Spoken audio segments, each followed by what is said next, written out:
Hi, in this video, I'm going to cover the 7 most common JetSmartFilter issues you might run into.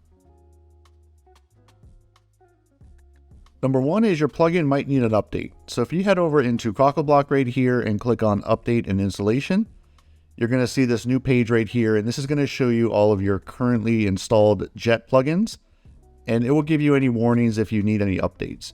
But what I recommend is you can click this button where it says Check for Updates, and that's just going to check the system to make sure all of your plugins are up to date. As you can see, we need an update to JetSmartFilters. We're currently on 3.03, and there is a new version 3.04 available. So if there is an update available, you're going to see this new button says Update Now, and then all you need to do is just click that, and it's going to update your plugin automatically. And as you can see, it's telling you right here the plugin has been up to date, and it tells you that everything is current. Number 2 is you might need to configure some settings inside your JetSmartFilters. So if you go underneath JetSmartFilters, and you can see right here where it says Settings. Once you pull this up, this is going to pull up all the settings just for JetSmartFilters. Now, what I recommend is underneath your filters for widgets, this right here is just a simple toggle that's going to turn on and off the widgets on the back end. So let's say, for example, you know for a fact that you, in this case, we're running like a WooCommerce store. We're going to want to go ahead and just activate, whatever WooCommerce widgets we're going to be using. And another issue you might be having is if you don't have your indexer settings enabled, you're not going to have it show up on the front end. So let me show you what that means. If you aren't sure what these indexers are, so if you see right here, this little 3, this shows that we have 3 products that are considered accessories. We have 1 for clothing, 1 for decor, 1 for hoodie. So these are just your categories, and that's how many products are assigned to that category. So if you want to have that show up on the front end, you're going to want to make sure that you go underneath your indexer settings and turn on this right here. It says use index filters, and just make sure that's on. And you can also enable this if you want, where automatically will re-index. And then you're going to want to go ahead and make sure that you select the post type that it's going to be tied to. So on this website, this is just like a WooCommerce website, so I just have products. And I also recommend that you go ahead into your JetSmartFilters and make sure that you refresh your latest indexer. So what that means is if you go into JetSmartFilters right here, right up here in the top right corner, apply indexer, just click that and it's going to update the settings just for the indexer. Number 3 is your Elementor widget settings might need to be updated. And what I mean by that is, let's take this one for example. This is using the regular checkbox filter in JetSmartFilters, and I'm supposed to be tying it to an Elementor Pro products grid. So this is just built into Elementor Pro. So in order to make this work, you're going to want to make sure where it says this filter for, you want to make sure that you select the right widget. It's very easy to get confused because there's a lot of widgets that kind of do the same thing. So like I said, in my case, this widget below is called the Elementor Pro widget. If I was using JetWooBuilder, I would use the JetWooBuilder products grid, not the Elementor Pro. So if for some reason you enable this and it's not working at all, just make sure that this is selected on the right widget. Another setting that might be causing you issues is your apply type. So as you can see right here, we have Ajax, page reload, and mix. So let me show you what these all mean and what might be causing the issue. So as you can see right here, if I select one of these checkboxes, this grid will automatically update. So if I click on just hoodie, it will just show the one hoodie. So this is called Ajax. This is where the page is getting uploaded automatically and the user doesn't have to click on a button to apply the filter. So now if I go underneath page reload, you're going to notice that when I hit update on this page, if I go back here, nothing's going to happen when the user clicks on these things. And that's because the user needs to go ahead and enable an action, and that's usually done through a button. So what you need to do is if you're going to use page reload, it'll reload the page and then show the results. So you're going to want to make sure that show apply button is on and then hit update. So now when the user goes to the front end of the page, if I select something like hoodie and hit apply, you're going to see it just shows that one. So it's reloading the page, and you can see up here in the URL what that filter is doing. And then if you go underneath mix, you're going to notice that there's a new button right here, apply on. You can do this right here. It says apply on button. So that's going to do the same functionality basically. So if you hit update And now on the front end, if you clear this out, and if you select something like this hoodie, it would just load up the one.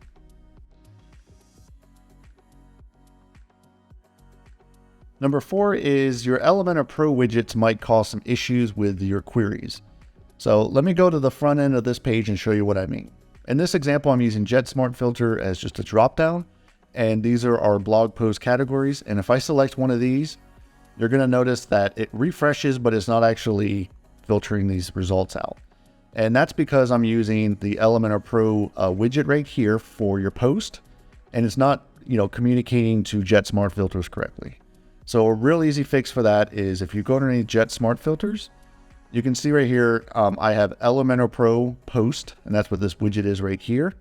And you can see they tell you right here, please set JetSmartFilters into your query ID option if you want it to work correctly. So what you have to do is go underneath your Elementor Pro widget in this case, and underneath your query, underneath content, right here where it says query ID, you just need to go ahead and throw in that where it says jet-smart-filters and hit update. So now on the front end, when you select these, it's going to filter out correctly. So you can see right here, it's just showing the results for just that category. Number 5 is you might have multiple elements on the page that are conflicting with each other. So in this example, we're using JetSmartFilters up here, and I wanted to just tie to this widget right here. So I just wanted to tie to this first grid, but you'll notice that when I select something up here, I have this same widget up here. I just duplicated it. And this is also responding to, these JetSmartFilters up here. So in most cases, you probably don't want that to happen. So what you need to do is go ahead and assign a custom ID to just this widget and have it correspond or sync with just this JetSmartFilters. And then this one down here is going to be ignored. Very simple to do. What you need to do is go into your widget. So in this case, I'm just using the Elementor Pro products widget. Underneath advanced, you need to go underneath CSS ID and just give it a unique name. So in this case, I'm just going to call it grid 1. And what you need to do is go back into your JetSmartFilters, and right here where it says query ID, just paste that same thing in. So it says grid 1. So now let me update this and show you on the front end. So here we are on the front end, and now if I select something up here, you're going to notice that only this one updates. So this one down here does not have an ID called grid 1, so it's not going to get updated.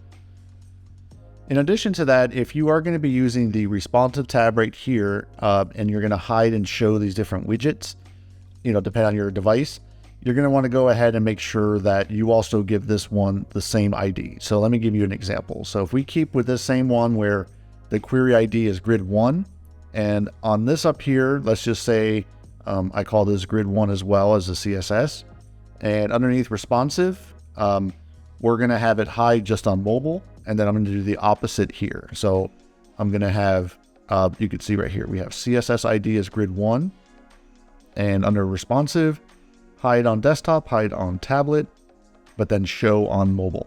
So again, this one will turn off, this one will enable, and it's going to work the same way because I gave it the same CSS ID class. So if I go into a responsive mode and hit refresh, you'll notice that that very first one up here without that gray background is going to hide. But now this one down here in the gray is going to work, and it's going to, work correctly with your JetSmartFilters. And if I go back to desktop, this will work just for that filter. So that's just something to keep in mind if you're going to be doing responsive controls. Just make sure your CSS IDs all match up correctly. Number 6 is improperly setting up your checkbox meta field.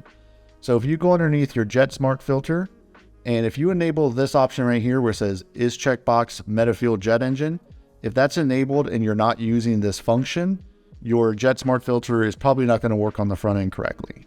So if you are using Jet Engine and you have your meta boxes right here, I just set up this little example. So if you have a meta box and you have it show on your products, and in this case, I just had it for the colors, for example, if you want to filter that out and not anything else, you need to make sure that you are enabling that. So if you are not using Jet Engine or your meta fields, make sure that's always off. Because if you don't, like I said, it's not going to work correctly. And if you aren't sure with, where these meta fields show up Once you enable that jet engine, if you go underneath, in this case, I have it enabled, this right here. So if you don't need to filter these options out in your JetSmartFilters, just make sure you don't have that enabled on your JetSmartFilter. Number 7 is if you're going to be using the visual filter, you need to make sure that you have the value set up correctly inside the options list. So as you can see in this example, I just have really simple visual filters for white, red, and green. And what you need to make sure is underneath your JetSmartFilters, we need to go ahead and make sure that underneath right here where it says the options list, that you add all of these colors in right here, because that's what's pulling in on the front end. So if you look right here, it says white, you can see that's the white color, here's the red color, and the green. So that's what is pulling in on the front end right here. And in this example, I just have the data source as your taxonomy.